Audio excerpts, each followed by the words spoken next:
बड़ी से बड़ी द्वंद्व की स्थिति आने पर भी मंद मुस्कुराहट और आनंद होना चाहिए, क्योंकि ये सब मायाकृत है। इसमें कोई लाभ नहीं। कोई तुम्हारी निंदा करे तो तुम जल गए, इसका मतलब देह भाव में हो, तभी तो तुम्हें देह की निंदा से परेशानी हुई। आत्मा की कोई निंदा कर सकता है क्या? आत्मा स्वरूप की, हमारे स्वरूप की कोई पहुंच है किसी के पास? तो निंदा क्या करेगा? जानता ही नहीं तो क्या निंदा है? जानता है शरीर को, इसकी निंदा तो शास्त्र भी करते हैं। इसकी निंदा ही तो करके इससे राग रहित हुआ जाता है। अगर इसकी वंदना करेंगे तो इसमें राग बना रहेगा, राग बना रहेगा तो दुर्गति बनी रहेगी।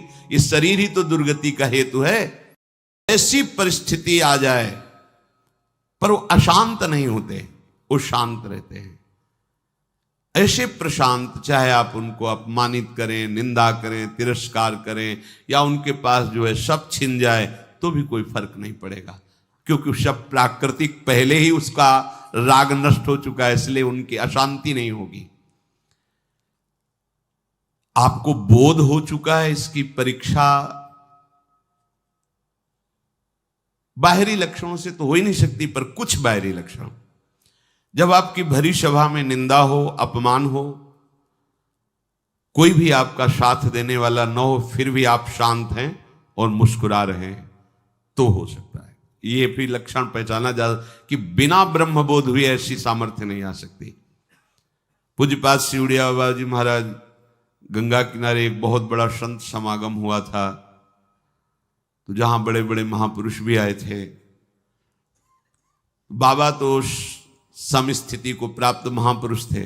समस्थिति का प्रवचन करना और समस्थिति में होना बड़ा अंतर है।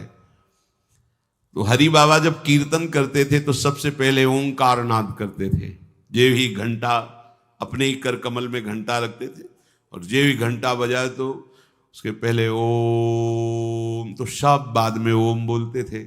ये बात जो शास्त्रीय विधान के ज्ञाता जन थे वो विरोध करते थे। तो पूज्य बाबा के पास बड़े महापुरुषों ने भी ये बात निवेदन की कि ये प्रणव का उच्चारण सबको करने का अधिकार नहीं। वैदिक उद्गीत महामहिमा में प्रणव, उसके लिए कुछ नियम है, कुछ सिद्धांत हैं, उसका ऐसे कीर्तन नहीं कराया जाता। तो बाबा ने कहा हरि बाबा और हरि में कोई भेद नहीं इस समय जो मैं देख पा रहा हूं, इसलिए जो भी बोलेंगे सब शास्त्र सिद्धांत होगा, इनको हम मना नहीं कर सकते। कोई साधारण संत नहीं, ये भगवत प्राप्त संत हैं।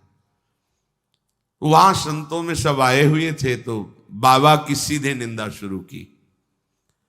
ये ऐसा सन्यासी होकर भी कीर्तन में जाते हैं, कीर्तन में रास में बैठते हैं, प्रणव उच्चारण होता है उसका निषेध नहीं करते हैं। और अब जो मन में आए सो बोल, माइक हाथ में हो, फिर बोलने का अवसर हो, फिर क्या कहना है। और विद्वान हो तो शास्त्र के सूत्र ले करके। अब बाबा के एक से एक उद्भट भट्टाचार्य शिष्य थे। बाबा की जब निंदा करे तो सब, बाबा ने सबको शांत किया, सब शांत, चुप बैठो। आधा घंटे तक वो बोलते रहे, शांत हो गए। सभा विसर्जित हुई, बाबा अपनी कुटिया में गए, तो जो उनके सब शिष्य थे बोले बाबा एक सेकंड में इसके मुंह बंद कर देंगे हम, ये शास्त्र के श्लोक बोलता है अभी एक से। बोले हाँ, यही हमारे संग का असर तुम पर हुआ है, यही असर हुआ है। तुम हमारा सत्संग सुनते हो, वाणी सुनते हो, देहाभिमान पुष्ट करने के लिए करते हो क्या? वो क्या बोले? वो जो बोल रहे सही बोल रहे हैं। उड़िया बाबा नाम का एक शरीर है ये, और उसकी वो निंदा कर रहे हैं। तो इसकी तो निंदा हम भी करते हैं, शास्त्र भी करते हैं। शरीर कोई बंद नहीं है, ये तो निंदनीय है। और जो उड़िया बाबा का स्वरूप है वो भी है। वो कभी अपनी आत्मा की निंदा कर नहीं सकता। तो जिसकी निंदा होती उसी की निंदा हो रही। तुम लोगों ने क्या सीखा? सब शांत, कोई फर्क नहीं। ये आत्म स्वरूप, ये प्रशांत आत्मा। भगवान कह रहे हैं कैसे संतों का संग वास्तव में वर्तमान में ही जीवन मुक्त कर देता है। बोले समचित्ताहा प्रशांताहा, प्रशांत, बड़ी से बड़ी द्वंद्व की स्थिति आने पर भी मंद मुस्कुराहट और आनंद होना चाहिए, क्योंकि ये सब मायाकृत है। इसमें कोई लाभ नहीं। कोई तुम्हारी निंदा करे तो तुम जल गए, इसका मतलब देह भाव में हो, तभी तो तुम्हें देह की निंदा से परेशानी हुई। आत्मा की कोई निंदा कर सकता है क्या?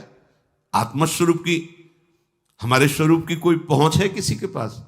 तो निंदा क्या करेगा? जानता ही नहीं तो क्या निंदा है? जानता है शरीर को, इसकी निंदा तो शास्त्र भी करते हैं। इसकी निंदा ही तो करके इससे राग रहित हुआ जाता है। अगर इसकी वंदना करेंगे तो इसमें राग बना रहेगा, राग बना रहेगा तो दुर्गति बनी रहेगी। इस शरीर ही तो दुर्गति का हेतु है। प्रशांत आत्मा